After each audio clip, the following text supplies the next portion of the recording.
क्या आप भी बालों के झड़ने, वक्त से पहले सफेद होने, चेहरे पर दाग धब्बे, रेवास फेस एंड टीथ एस्थेटिक व तजुर्बेकार डॉक्टर लावण्या की जेर निगरानी में मां सेप्टाइन first lancer Fatima Rafi residency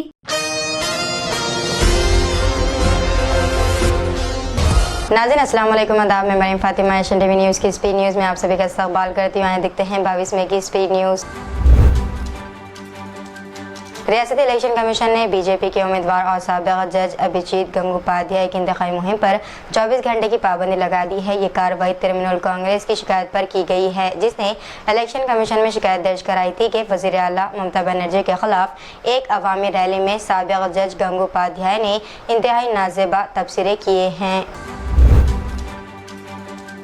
किसानों की काश्तकारी के लिए खरीफ का मौसम करीब आ रहा है, लेकिन अयूत महल जिले के कलम तालुक़े में किसी भी सर्विस सोसाइटी ने अब तक फसल कर्ज की तकसीम नहीं की है। नाराज किसानों ने कलम में डिस्ट्रिक्ट बैंक इंस्पेक्टर के कमरे को ताला लगा दिया और अफसर समेत मुलाजिमीन को अंदर बंद कर दिया है। इस वाक़े से कोऑपरेटिव सेक्टर में हलचल मची हुई है।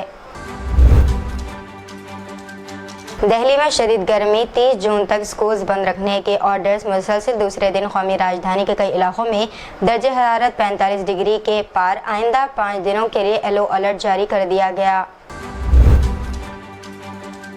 तमिलनाडु के दारुकुमत चेन्नई में एक IT प्रोफेशनल खातून ने खुदकुशी कर ली है। कुछ दिनों कबल जिसकी बेटी गोद से गिरकर एक शेड पर फंस गई थी और लोगों ने बड़ी मुश्किल से इसे बचाया था। बच्चे को बचाने का वीडियो सोशल मीडिया पर वायरल हुआ तो लोगों ने मां को ट्रोल करना शुरू कर दिया था और इसे लापरवाह कह रहे थे। बताया जा रहा है कि इसी ट्रोलिंग से तंग आकर खातून ने खुदकुशी कर ली है। आसाम के वज़ीर आला हेमंत बिस्वा शर्मा की राहुल गांधी पर इस तनकीद के जवाब में कि वो रैलियों में चाइना के आइन की कॉपी दिखा रहे हैं, कांग्रेस लीडर पवन खेड़ा ने इन्हें खत लिखकर जवाब दिया है और इनकी सेहत के ताल्लुक से फिक्रमंदी जाहिर की है। बिहार के शहर इंतखाबात के दौरान शुरू होने वाला तसादुम दूसरे दिन भी जारी रहा। सुबह RJD और बीजेपी के हामियों के दरमियान टायोन थाने हल्के के भिकारी टाकर चौन के नज़दीक खूनी तसादुम शुरू हो गया, जिसमें एक तरफ से की गई फायरिंग में 2 अफराद की मौत हो गई, जबकि मजीद एक शख्स शदीद जख्मी तौर पर हो गया। वज़ीर आज़म मोदी ने कांग्रेस के साबिक़ सदर राहुल गांधी और समाजवादी पार्टी सदर अखिलेश यादव को निशाना बनाते हुए कहा कि शहजादों को अपने परिवार से आगे कुछ दिखाई नहीं देता है। इलाहाबाद और फूलपुरा सीट के लिए 25 मई को होने वाले वोटिंग से कबल परेड ग्राउंड में एक रैली से खिताब करते हुए एक बार फिर मोदी ने हिंदू मुस्लिम किया राय दहिंदगान के सामने राम मंदिर और सनातन धर्म की दुहाई दी और अतीक अहमद का नाम लिए बगैर माफिया के खिलाफ सफाई मुहिम का हवाला दिया और हिरासत में होने वाली अमवात का सहरा अपने सर बांधने की कोशिश की। वज़ीर आज़म नरेंद्र मोदी पर सीधा हमला करते हुए समाजवादी पार्टी सरबराह अखिलेश यादव ने कहा कि मुल्क के चीफ पार्लियामेंट्रियन इस बार क्योटो बनारस से इलेक्शन हार रहे हैं। गुज़िश्ता 24 घंटों के दौरान इस्राएली काबिज़ फ़ौज ने गज़ा पट्टी में जालिमाना कार्रवाई करते हुए मुतअद्दिद हमले किए हैं। इन हमलों के नतीजे में 106 अफराद शहीद हुए और 176 जख्मी हो गए हैं। शहदा और जख्मियों में ज़्यादातर ख़वातीन और बच्चे शामिल बताए गए। आयरलैंड, स्पेन और नॉर्वे ने फ़लस्तीनी रियासत के क़याम की हिमायत की। आयरलैंड के वज़ीर आज़म साइमन हैरिस ने कहा कि आज का दिन फ़लस्तीन और आयरलैंड के लिए तारीख़ी दिन बना है। रखाइन म्यांमार में कौमी फ़ौज और मसले बागियों AA के दरमियान जंग ने शिद्दत अख्तियार कर ली है, जिसके सबब वहाँ मुक़ीम हज़ारों रोहिंग्या मुसलमानों की जानों को ख़तरा लाहक हो गया है। रोहिंग्या मुसलमान महफूज पनाहगाह की तलाश में दर बदर भटकने पर मजबूर हो गए। नेदरलैंड्स शहर में वाक़ई ICC की जानिब से इसराइली वज़ीर आज़म बेंयामिन नेतन्याहू के ख़िलाफ़ किसी भी वक्त गिरफ्तारी का वारंट जारी किया जा सकता है। इस सिलसिले में ICC के चीफ वकील करीम खान ने गज़ा जंग के दौरान जंगी जराइम पर इसराइली वज़ीर आज़म नेतन्याहू और वज़ीर दिफ़ा योगलैंड की गिरफ्तारी का वारंट हासिल करने के लिए बाकायदा दरख्वास्त दायर कर दी है, जिसकी वजह से इम्कान है कि अब किसी भी वक्त ये वारंट जारी किया जा सकता है। ईरानी सदर इब्राहिम रईसी की हेलीकॉप्टर हादसे में नागहानी मौत के बाद पूरे ईरान में शोक मनाया जा रहा है। सरकारी तकरीबात रद्द है, समाजी और मुकामी तौर पर भी लोग शोक मना रहे हैं। उधर नए सदर के इंतखाबात की तारीखों का ऐलान कर दिया गया। दूसरी तरफ ईरानी हुकूमत ने सदारती हेलीकॉप्टर हादसे की तफ्तीश के लिए आला हुक्काम की एक टीम भी तश्कील दे दी है।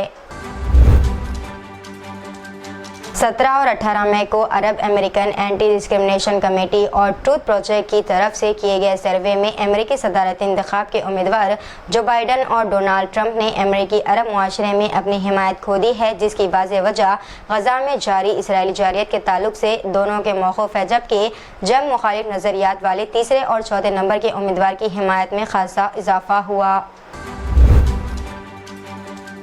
कर्नाटक के वज़ीर ट्रांसपोर्ट रामलिंगा रेड्डी ने कहा है कि मेट्रो रेल की सवारियों में पिछले एक साल में 30% इजाफा हुआ। शक्ति गारंटी के बावजूद कर्नाटक के खवातीन को गैर लग्जरी सरकारी बसों में रियासत भर में सफ़र करने के लिए मुफ्त सवारी की पेशकश की गई है। रेड्डी वज़ीर आज़म नरेंद्र मोदी के एक मुबैना बयान पर रद्दअमल जाहिर कर रहे थे, जिसमें कहा गया था कि सरकारी बसों में खवातीन के मुफ्त सफ़र से मेट्रो रेल की आमदनी मुतासिर होगी। इलेक्शन कमीशन ईसी ने वाईएसआरसीपी के एमएलए पी रामकृष्णा रेड्डी के जरिए इलेक्ट्रॉनिक वोटिंग मशीन को नुकसान पहुंचाने के इल्जामात का संजीदगी से नोटिस लिया और इनके खिलाफ तहक़ीक़ात का आगाज़ किया। ये कार्रवाई वाईएसआरसीपी एमएलए के वेब कैमरे पर मुबैना तौर पर पालनाडु जिले के मछरला हल्के के एक पोलिंग मरकज़ में ईवीएम की तोड़फोड़ करते हुए पकड़े जाने के चंद दिन बाद की गई।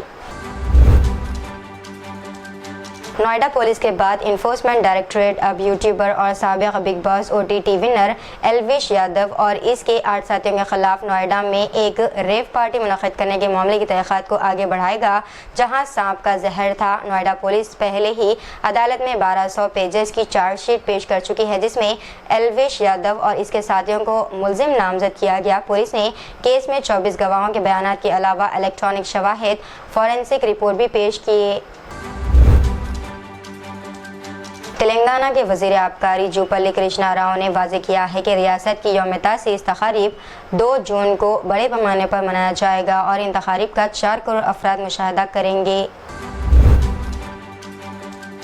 शादी से लड़की के इनकार पर नौजवान ने फांसी लेकर कर ली खुदकुशी। वाक़या तेलंगाना के ज़िले निज़ामाबाद में पेश आया। 24 साल प्रमोद कुमार पेंटर के तौर पर काम करता था। वो कुछ अरसे से एक लड़की से मोहब्बत करता था और इससे शादी भी करना चाहता था, ताहम लड़की ने इसे शादी करने से इनकार कर दिया, जिस पर इसने अपने मकान में फांसी लेकर खुदकुशी कर ली। इस वाक़े की इत्तला पर पुलिस वहाँ पहुँची, जिसने लाश को पोस्टमार्टम के लिए भेज दिया और इस सिलसिले में एक मामला दर्ज करके जाँच शुरू कर दी।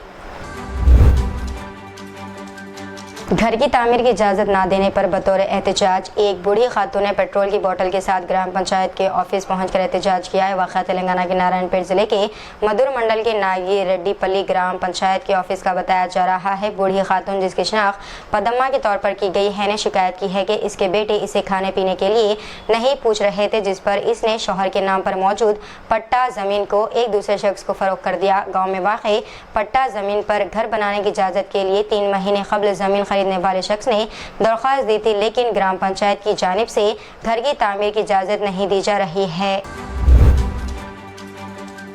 महकमा मौसमियात ने कहा है कि आइंदा 4 दिनों के दौरान तेलंगाना के बाज़ मुकामात पर गरज व चमक के साथ बारिश का इम्कान है। अपनी रिपोर्ट में महकमे ने कहा कि आइंदा 7 दिनों के दौरान रियासत के बाज़ मुकामात पर हल्की ता औसत या फिर गरज व चमक के साथ बारिश होगी।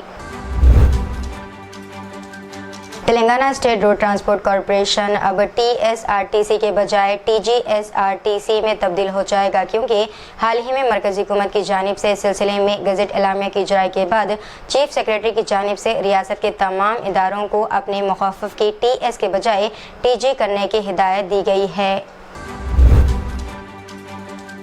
वज़ीर आला तेलंगाना रेवंत रेड्डी ने कहा है कि एपी में जल्द बनने वाली नई हुकूमत के साथ तेलंगाना हुकूमत बेहतर ताल्लुकात बनाएगी। नई हुकूमत के साथ ताउन के जरिए वो दोनों तेलुगु रियासतों तेलंगाना और आंध्र प्रदेश की तरक्की के लिए मसाई करेंगे। मरकजी वज़ीर सयाहत व तेलंगाना बीजेपी के सदर ची किशन रेड्डी ने कांग्रेस पार्टी पर इल्ज़ाम लगाया है कि वो अपनी किसान मुखालिफ पॉलिसियों से नुकसान पहुंचा रही है। हालांकि मरकज़ हुकूमत रियासत के किसानों की हर मुमकिन मदद करने के लिए तैयार है।